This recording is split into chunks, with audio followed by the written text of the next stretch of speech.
Hello बच्चों, आज हम करेंगे हमारा हिंदी का लेसन नंबर 1 जय जवान जय किसान। ठीक है बेटा, हम पहले हमारी पोयम का सरलार्थ करना सीखेंगे।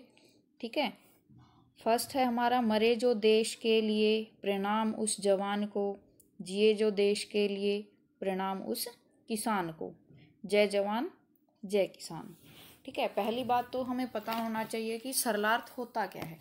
ठीक है, सरलार्थ यानी सरल अर्थ, यानी किसी भी पंक्ति का, किसी भी लाइन का जब हम सरल अर्थ कर देते हैं, यानी उन्हें अपने शब्दों में जब बताते हैं कि सामने वाले को वो आसानी से समझ आ जाए, उसे कहते हैं सरलार्थ। ठीक है, अब आती है हमारी पोयम की बारी। पहले हम जब भी हम सरलार्थ करते हैं तो पहले प्रसंग लिखते हैं। प्रसंग कैसे लिखेंगे? प्रस्तुत पोयम जो होती है वो हमारी पद्यांश होती है, यानी पद्य होता है, पद्य का अंश होता है वो। ठीक है, तो प्रस्तुत पद्यांश या पंक्तियाँ हमारी हिंदी की पाठ्य पुस्तक, कौन सी है हमारी हिंदी की पाठ्य पुस्तक? झिलमिल। ठीक है, झिलमिल में संकलित कविता जय जवान जय किसान से लिया गया है। ठीक है, अब इसमें देखिए कवि क्या कहते हैं। ठीक है, जो कवि कहता है कि जो जवान देश के लिए मरता है, ठीक है, जो जवान देश के लिए अपने प्राण न्यौछावर करता है, अपना बलिदान देता है, उस जवान को हम नमस्कार करते हैं। जिए जो देश के लिए प्रणाम उस किसान को, यानी जो किसान देश के लिए जीता है, फसल उगाता है, ठीक है, उस किसान को हम प्रणाम करते हैं। जय जवान जय किसान, किसान की जय हो और जवान की जय हो। ठीक है, अब आता है झुका नहीं सकी जिसे प्रलय मचाती टोलियां। ठीक है, प्रलय क्या होता है? विनाश। अब वो कहते हैं कि जिसको नहीं झुका सकी, क्या नहीं झुका सकी? विनाश करती हुई जो टोलियां हैं वो उसको झुका नहीं सकी। डरा नहीं सकी जिसे वे दनदनाती गोलियां।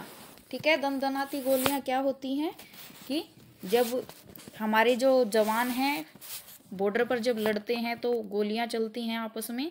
ठीक है, गोलियों की जो आवाज़ होती है वो दनदनाती गोलियां इसीलिए बोला गया है कि जो गोलियों की आवाज़ आती है। अब वो कहते हैं कि जो दनदनाती गोलियां हैं वो उस जवान को डरा नहीं सकी। वतन पर हंस के वार दे जवान अपनी जान को, यानी कि क्या कहते हैं कि जो जवान हैं वो अपने देश के लिए हंसते हुए अपनी जान भी दे देता है। ठीक है, जय मरे जो देश के लिए प्रणाम उस जवान को। जो जवान अपने देश के लिए अपने प्राणों का बलिदान देता है, उस जवान को प्रणाम हम करते हैं, या उस जवान को प्रणाम है। जय जवान जय किसान, उस जवान की जय हो और उस किसान की जय हो। ठीक है, इसमें बेटा मैंने है ना डिफ़िकल्ट वर्ड्स को हाईलाइट कर दिया है ताकि आपको डिफ़िकल्ट वर्ड्स को समझने में कोई दिक्कत नहीं होगी। ठीक है, अब हम चलते हैं हमारे नेक्स्ट पैराग्राफ पे। धरा उगल रही है स्वर्ण जिसके शर्म प्रताप से, सनाथ पुण्य भूमि है किसान के कलाप से। ठीक है, अब वो कहते हैं कि जो किसान है, जो मेहनत करता है, उसकी मेहनत के कारण पृथ्वी सोना उगल रही है। पृथ्वी कैसे सोना उगलती है कि किसान मेहनत करता है, उसमें बीज डालता है, वो बीज एक फसल के रूप में उग जाता है। ठीक है, फसल पैदा होती है एक छोटे से बीज से किसान की मेहनत के कारण, और वो जो फसल पैदा करता है उसी से हमारा क्या होता है? पेट भरता है। ठीक है, जो वो अनाज देता है उसी से हमारा पेट भरता है ना।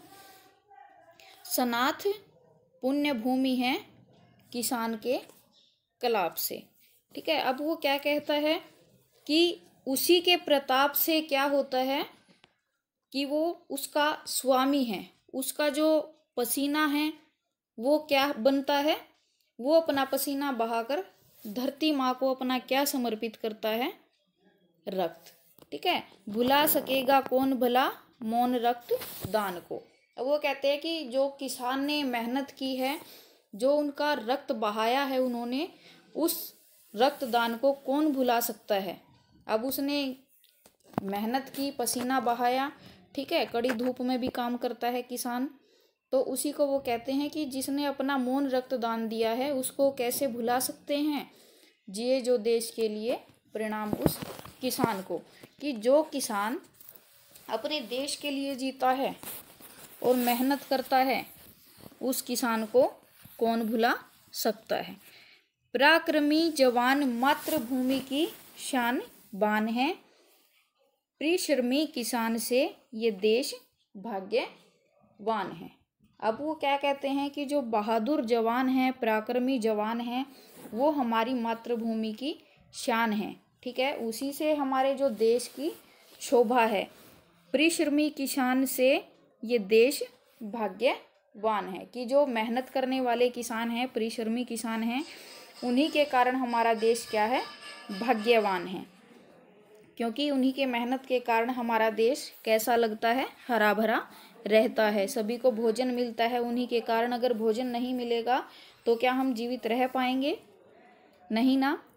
त्यागी तपस्वी धीर वीर आत्मा महान को, ठीक है। अब वो क्या कहते हैं कि जो त्यागी है, त्याग करने वाला है, तपस्वी है, धीर वीर है, जो सहनशीलता की मूर्त है, वीर आत्मा महान को, यानी उनकी आत्मा क्या है, महान है। नौजवान किसान है, जो नौजवान जो वीर हैं वो अपने देश के लिए बलिदान देते हैं। किसान अपनी मेहनत से भूमि में सोना पैदा करता है, ठीक है। तो वो क्या कहते हैं, उन महान आत्माओं को क्या करते हैं, वो प्रणाम रम्य भूमि के जवान को, किसान को, ठीक है। अब क्या है, वो क्या कहते हैं कि जो जवान देश के लिए मरता है और जो किसान अपने देश के लिए मेहनत करता है, उसको क्या है, सुंदर जो भूमि है उसके जवान और किसान को हम क्या करते हैं, प्रणाम करते हैं। जय जवान जय किसान, उस जवान को और किसान को हमारा प्रणाम है।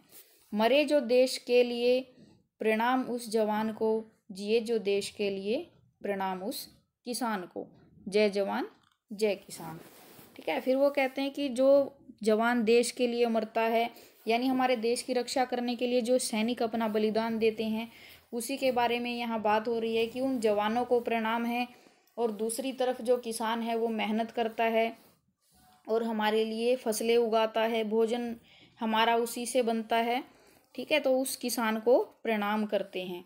अब आपको सरलार्थ कैसे करने हैं बेटा, आपको जैसे ही आप किसी भी पैराग्राफ को लिखेंगे उसके फर्स्ट 2 वर्ड्स, जैसे धरा उगल, ठीक है, आप लिखेंगे धरा उगल, फिर उसके बाद आप डैश डैश लगाते चलेंगे हमारी लाइन में, और लास्ट में क्या लिखेंगे, जय किसान, ठीक है। इस तरीके से आप बनाएंगे फर्स्ट हमारी हेडिंग। ये सेकंड पैराग्राफ है हमारा, फर्स्ट का भी एज इट इज़ बनेगा।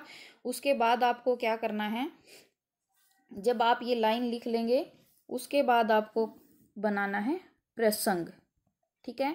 प्रसंग मैंने आपको बता दिया कि प्रसंग आप कैसे लिखेंगे। प्रसंग आपको लिखना है कि प्रस्तुत पद्यांश या पंक्तियाँ हमारी हिंदी की पाठ्य पुस्तक झिलमिल में संकलित कविता, क्या नाम है हमारी कविता का, जय जवान जय किसान, यही है ना हमारी, जय जवान जय किसान, ठीक है। ये हमारी पोयम का नाम है, तो वही हम नाम लिखेंगे और उसके बाद प्रसंग शुरू करेंगे। फिर हम लिखेंगे कि कवि कहता है, उसके बाद हम अपना सरलार्थ शुरू करेंगे, ठीक है। सरलार्थ लिख करके तब आप हमारी जो पोयम का है सरल अर्थ बताएंगे। इस तरीके से आप पूरी पोयम को करेंगे। आई होप कि आप सभी को समझ आ गई होगी पोयम। उसके साथ ही जो हमारे डिफ़िकल्ट वर्ड्स हैं वो मैंने हाईलाइट कर दिए हैं इसमें, और उसके साथ साथ हमारे जो वर्ड मीनिंग्स हैं वो हम पोयम में कर चुके हैं, और उसके साथ मैंने आपको यहाँ पर मेंशन भी कर दिए हैं। तो आप इनको अच्छे से रिवाइज़ करें और अपनी कॉपी पर इनको लिख कर देखें, ठीक है। Okay, good bye.